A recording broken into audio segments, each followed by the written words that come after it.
Good morning and welcome to Game Changer Chat. I'm your host, Zakia Mabry. This month, we're focusing on celebrating Dr. Martin Luther King. Remember, it's a day on, not a day off. Our special guest this morning is Stephon Williams. Thank you for joining us, Stephon. Oh, thank you for inviting me. Please tell LinkedIn, how did you get started in the human capital field? Well, I'm a retired Master Sergeant United States Marine Corps, and I was working in the EO field. And I was what you would call an equal opportunity advisor. So I was in charge of keeping the temperature of the organizations and making sure that if there's any human issues, it doesn't affect the mission. So it took a lot of training, going back and forth on workshops, leadership development training with senior leaders, middle management, to understand how the treatment of people would change the performance of the people. So that's how I got involved in it. And in 2012, I was working for the Department of Defense doing senior leader training with the Defense Equal Opportunity Management Institute, which we call the OMI, which put me all over the globe, all over the country, and different organizations doing this type of training. And that's how I got involved. Why are you so passionate about diversity and inclusion in developing leaders? Oh, I'm so passionate about it because it's what makes us function. And it is what makes us be our best. When people feel included and they feel valued, you can see the outcomes of how they feel and the outcomes of their work and their performance. And most leaders don't understand the human dynamics of leadership. They're really stuck on management, meaning processes and taskers being done by people. But I believe, and through my experience, when I was working with people, developing people, I knew that it made an impact not only on the organization, but on the individual, which ultimately made the organizational effectiveness more successful. So that's why I'm passionate about it. I know businesses focus on profits, productivity, and performance, but when we start focusing on the people, all those things are interrelated. You start to see the uprise of performance and outcomes. So it's very important to me that leaders invest in their people because, you know, it's about going to work and wanting to be a part of the work. And that can only come through leadership showing value, respect, and admiration for those individuals that they serve. That's why I'm so passionate about it. It does make a big difference. Transition and talk a little bit about you. I know when you retired from the Marine Corps, you started your own consulting firm. Can you tell us a little bit about that and what you're doing? Yes, with my consulting firm, which is Habu Leadership Development Training. Habu stands for having a better understanding. And with that title, I'm talking about having a better understanding with your people and who you're leading. If you don't understand the people you lead, you're misleading. And I really focus on the psychology of human performance, which deals with providing the needs of the people in order for them to really perform to do their best. So my company is focused on informing, educating, and motivating leaders a different way when it comes to leadership, more of a transformational leadership format where they're giving and they're creating environments that cultivate great motivation within their people to perform. And that's what my business is about. And that's, again, human capital development. It's about investment in people and developing people. So that's what I do, and I'm passionate about it. Okay, that's very good. I'm very focused on painting a picture by storytelling. So I'd like to talk a little bit about biases. I know that you do training on biases. Can you tell us and share an experience from your training and maybe focus groups when you work with individuals, leaders, or employees about biases where you had a very difficult individual who was hard to change their mindset and how you handled that situation? Well, biases are something that we all have.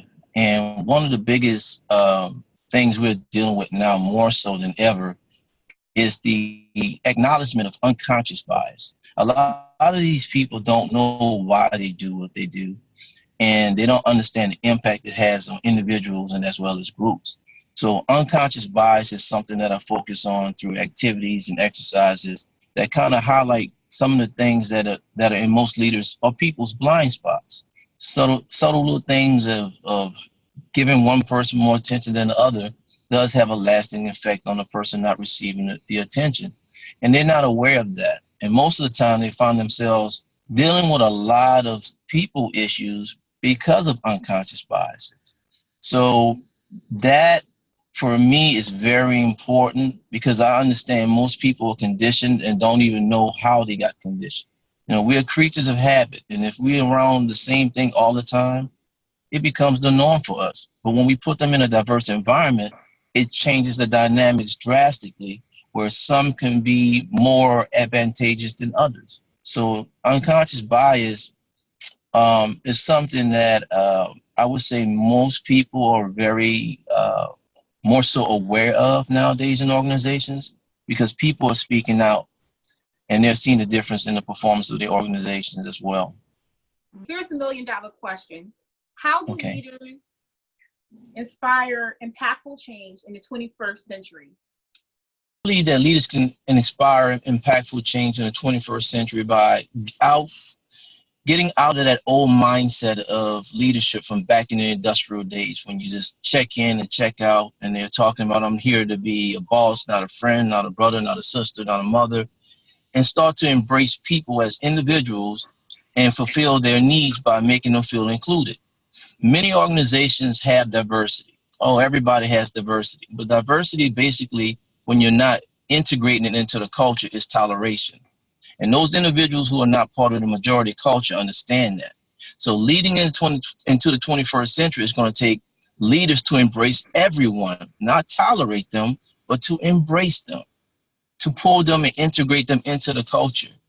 Let them know that they are just as valued as everyone else, because the demographics are shifting. We can't stop that.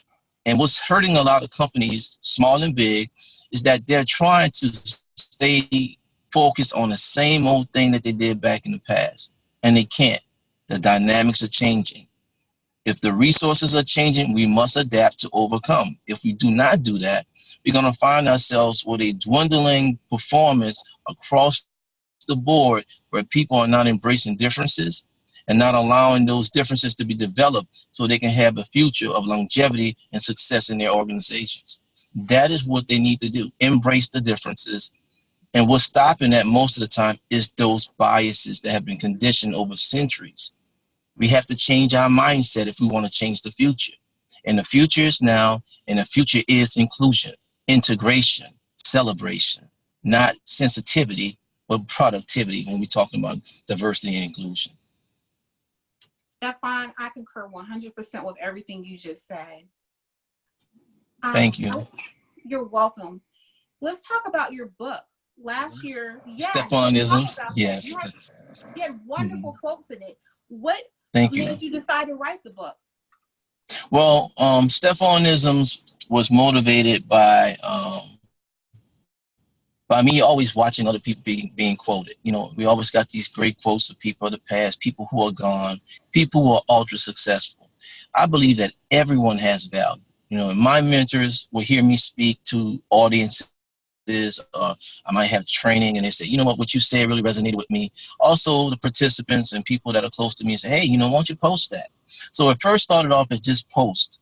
And I will post them when they come up. I can't just make them up. They come organically through conversation, through interaction. So over a while, I kept, you know, having little breaks and posting the Stephonisms, and people will call me, hey, where's the Stephonism? I needed that. So after a time, someone told me, hey, put that all in a book. And that's what I did. And I put it all in a book, and it's been done very, very well. So I talk about interaction of people. I deal with people. I'm in the business of people development, human capital movement. So I want to be more productive and more impactful out there. My thing is to be a change agent now. I want to know that I'm making a difference. Well, thank you so much for all you're doing again. And thank you for this interview. And I wish you continued success and prosperity. Have a wonderful day. You too. And the same towards you, Sakia. I appreciate you. Thank you. Bye. Bye-bye.